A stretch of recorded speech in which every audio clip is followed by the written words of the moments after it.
ഇന്നത്തെ ചില തിരഞ്ഞെടുത്ത സാമ്പത്തിക വാണിജ്യ വാർത്തകൾ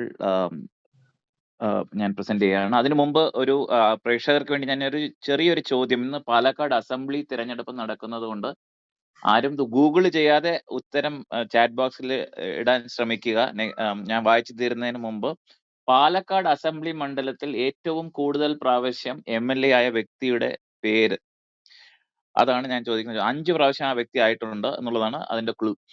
അപ്പൊ നമുക്ക് ഇന്നത്തെ ചില തെരഞ്ഞെടുത്ത സാമ്പത്തിക വാണിജ്യ വാർത്തകളിലോട്ട് നമുക്ക് ഓടിച്ചു പോകാം. എക്കണോമിക് ടൈംസിലെ ഒരു വാർത്ത, government plans minority stake sale in 4 public sector banks report. Indian government is considering selling minority stakes in 4 state-run banks, including Central Bank of India and Punjab and Sindh Bank, to meet public shareholding norms. The government may sell the stakes through an offer for sale in the open market, with the timing and the size of the sale dependent on market conditions. ഇപ്പോൾ കേന്ദ്ര സർക്കാർ 4 പൊതുമേഖലാ ബാങ്കുകളിൽ ഒരു ചെറിയ വിഭാഗം minority സ്റ്റേക്ക്, അതായത് ചെറിയ ഓഹരി ശതമാനം വിൽക്കാൻ തീരുമാനിച്ചു. ഇത് പബ്ലിക് ഹോൾഡിങ്ങിന്റെ ഒരു നോം ഉണ്ട്. ഇത്ര ശതമാനം ഓഹരി പൊതുജനങ്ങളിൽ ഇരിക്കണം എന്നുള്ള ഒരു പബ്ലിക് ലിമിറ്റഡ് കമ്പനിയുടെ ഒരു നോം ഉണ്ട്. അത് പൂർത്തീകരിക്കാൻ വേണ്ടിയിട്ട് 4 ബാങ്കുകളുടെ ഒരു ചെറിയ ശതമാനം ഓഹരി മാർക്കറ്റിൽ വിൽക്കാൻ പോകുന്നു എന്നുള്ളൊരു വാർത്തയാണ് പറയുന്നത്. ഇതിൽ 2 ബാങ്കിന്റെ പേര് പറഞ്ഞിട്ടുണ്ട്, സെൻട്രൽ ബാങ്ക് ഓഫ് ഇന്ത്യ, പിന്നെ പഞ്ചാബ് ആൻഡ് സിന്ധ് ബാങ്ക്. ഇത് കൂടാതെ 2 ബാങ്ക് കൂടെ ഉണ്ടെന്നാണ് ഇതിൽ പറയുന്നത്. UK to relaunch trade talks with India, seeks new strategic partnership. The UK and India will resume negotiations for a free trade agreement in 2024. This follows a pause due to elections in both countries. UK Prime Minister Keir Starmer, who met with Indian PM Narendra Modi at G20 summit, stated that a trade deal would boost jobs and prosperity in the United Kingdom. അപ്പോൾ United kingdom, അതായത് England ഇന്ത്യയും ആയിട്ടുള്ള വ്യാപാര സംബന്ധമായ ചർച്ചകൾ പുനരാരംഭിക്കാൻ പോകുന്നു. ഇത് 2 രാജ്യത്തിലും എലക്ഷൻ വന്നത് കാരണം ചർച്ചകളൊന്നും ഒക്കെ കുറച്ച് നിർത്തി വെച്ചിരുന്നു. അത് വീണ്ടും പുനരാരംഭിക്കാൻ തീരുമാനിച്ചിട്ടുണ്ട്. G20 മീറ്റിൽ UK-യുടെ പ്രധാനമന്ത്രിയായ കെയർ സ്റ്റാർമറും ഇന്ത്യൻ പ്രധാനമന്ത്രി നരേന്ദ്രമോദിയും തമ്മിലുള്ള കൂടിക്കാഴ്ചയിൽ ഇത് ചർച്ച ചെയ്തു എന്നാണ് പറയുന്നത്. ഇത് ബ്രിട്ടന് എതിരെ കൂടുതൽ ആവശ്യകതയുണ്ട്. അവിടെ കൂടുതൽ തൊഴിലവസരങ്ങൾ സൃഷ്ടിക്കാനും അവർക്ക് ഇപ്പോൾ അവിടെയുള്ള സാമ്പത്തിക മാന്ദ്യം അത് അവോയ്ഡ് ചെയ്യാനുള്ള ഇത് ഇന്ത്യയിൽ നിന്നും സഹായമായിട്ട് ലഭിക്കാൻ വേണ്ടിയാണ് ഇത് കൂടുതൽ അവർ താല്പര്യമെടുക്കുന്നതെന്ന് ഇതിൽ സൂചിപ്പിക്കുന്നു. ഫൈനാൻഷ്യൽ എക്സ്പ്രസിലോട്ട് പോയി കഴിഞ്ഞാൽ, economist say rate cuts by RBI Monetary Policy Committee off the table in December on inflated October inflation print slowed growth. With the headline inflation spike in October to a 14-month high at 6.21% year-on-year, above official forecast of 4.8%. Economists and experts postponed their rate cut call to February 2025 from December 2024. അപ്പോൾ ഇപ്പോൾ പുറത്തു വന്ന inflation number പ്രതീക്ഷിച്ചതിനേക്കാളും 1.4% വർദ്ധിച്ചത് കാരണം, അതായത് 4.8% പ്രതീക്ഷിച്ചിരുന്നത്, ഇപ്പോൾ 6.21% വർദ്ധിച്ചിട്ടുണ്ട്. ഇത് കഴിഞ്ഞ 14 മാസത്തെ ഏറ്റവും വലിയ ഇൻഫ്ലേഷൻ ആണ്. ഇത് കാരണം റിസർവ് ബാങ്കിന്റെ പലിശ നിരക്ക് കുറയ്ക്കുന്നതിന്റെ ഇത് ഡിസംബർ 2024 പ്രതീക്ഷിച്ചിരുന്നതാണ് പൊതുവെ മാർക്കറ്റിലുള്ള സാമ്പത്തിക ശാസ്ത്രജ്ഞരെല്ലാം. പക്ഷെ അത് ഇനി അത് 2025 ഫെബ്രുവരിയിൽ മാത്രമേ നമുക്ക് പ്രതീക്ഷിക്കാൻ പറ്റത്തുള്ളൂ എന്ന് അവർ പറഞ്ഞതായിട്ട് ഫൈനാൻഷ്യൽ എക്സ്പ്രസ് റിപ്പോർട്ട് ചെയ്യുന്നു. Singapore Airlines helping Air India in restoring its leading position in Indian aviation market post-merger with Vistara. Singapore Airlines CEO Goh Choon Phong on Monday expressed the airlines group's commitment to supporting the transformation of the newly consolidated Air India group. He highlighted that Singapore Airlines would provide stewardship and expertise wherever possible. അപ്പോൾ Singapore airlines, ഇന്ത്യയുടെ air ഇന്ത്യയിൽ അവർക്ക് ഓഹരി പങ്കാളിത്തം ഉണ്ട്. Air India ഇപ്പോൾ വിസ്താരമായിട്ട് merge ചെയ്തതിന് ശേഷം സിംഗപ്പൂർ എയർലൈൻസ് അവരുടെ അനുഭവ സമ്പത്ത് എയർ ഇന്ത്യയുടെ പുരോഗമനത്തിനായി പങ്കുവയ്ക്കും, എയർ ഇന്ത്യയെ സഹായിക്കും എന്നൊക്കെയാണ് അവരുടെ CEO ആയ ഗോ ചൂങ് പൂങ് പറഞ്ഞതായിട്ട് ഫിനാൻഷ്യൽ എക്സ്പ്രസ് റിപ്പോർട്ട് ചെയ്യുന്നത്.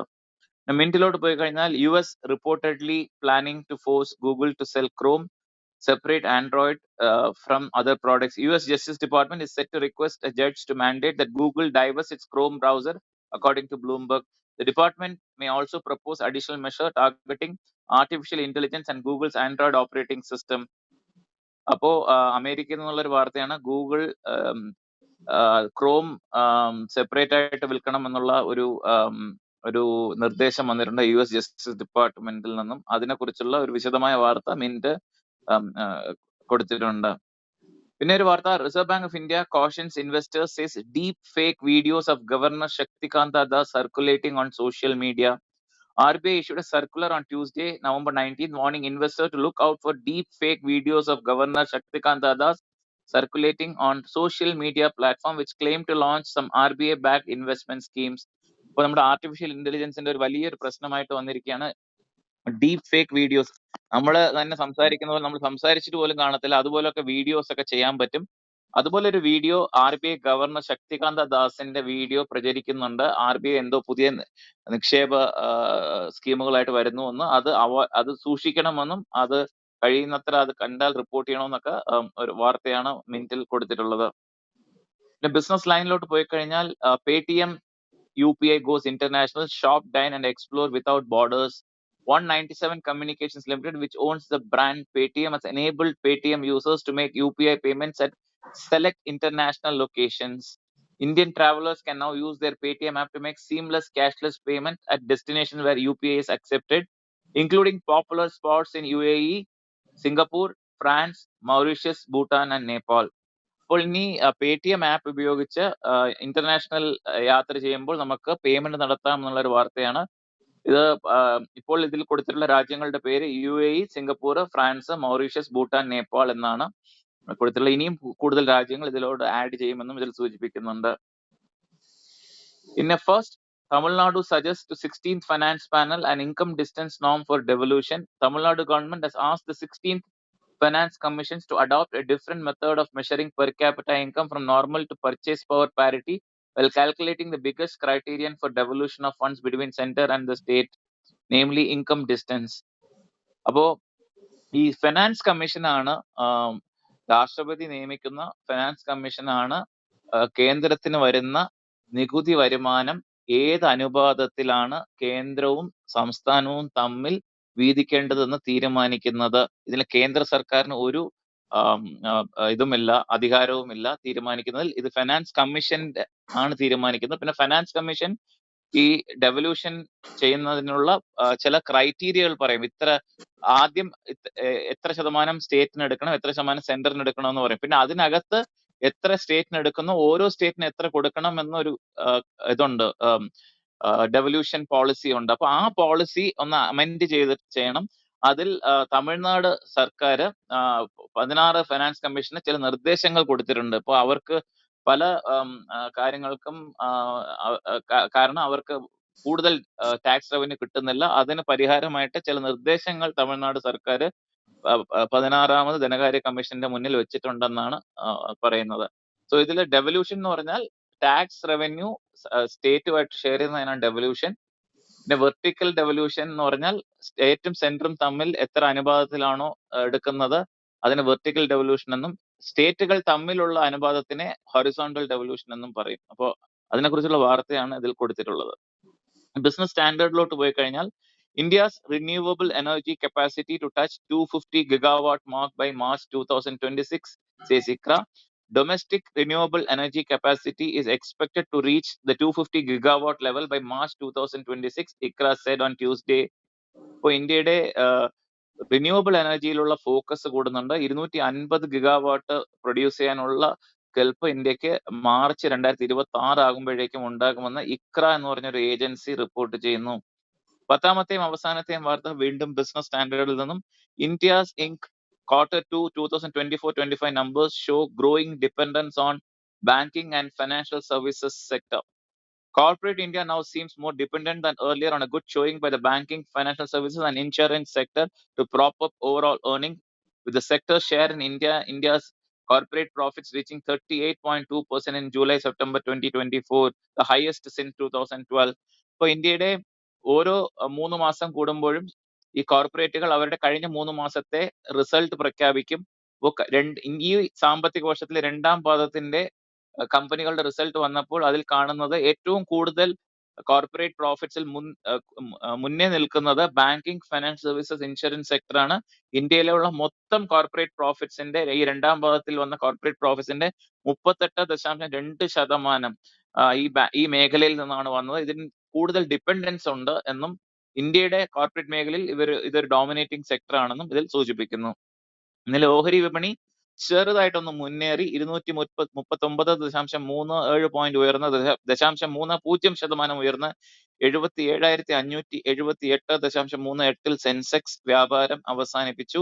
നിഫ്റ്റി 23,518.50 വ്യാപാരം അവസാനിപ്പിച്ചത്. അതായത് 64.71 പോയിന്റ് ഉയർന്ന് 0.28% ഉയർന്നാണ് ഇന്നലെ നിഫ്റ്റി ക്ലോസ് ചെയ്തത്.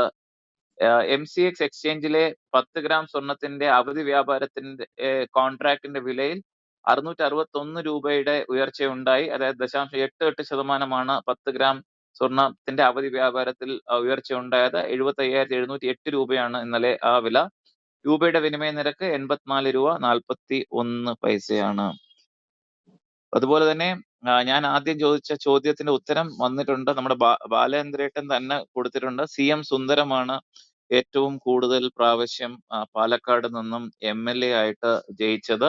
1977 മുതൽ 91 വരെ അദ്ദേഹം വിജയിച്ചു. ആദ്യം പ്രജാ സോഷ്യലിസ്റ്റ് പാർട്ടി എന്നൊരു പാർട്ടി ഉണ്ടാക്കി, അതിലായിരുന്നു അദ്ദേഹം. അതിനുശേഷം കോൺഗ്രസിൽ ലയിച്ചു. അവസാനം അദ്ദേഹം ഒരു 96 തെരഞ്ഞെടുപ്പിൽ CPM-ലെ നൌഷാദ് എന്ന സ്ഥാനാർത്ഥിയോട് തോറ്റു. അതിനുശേഷം അദ്ദേഹം രാഷ്ട്രീയം മതിയാക്കി. സോ CM സുന്ദരം എന്നുള്ള വ്യക്തിയാണ് 5 പ്രാവശ്യം 77, 80, 82, 87, 91 വരെ അദ്ദേഹം MLA ആയിരുന്നു. ഇടയ്ക്ക് ദേവസ്വം മന്ത്രിയൊക്കെ ആയിരുന്നു കരുണാകരന്റെ മന്ത്രിസഭയിൽ. Okay, thanks and over to U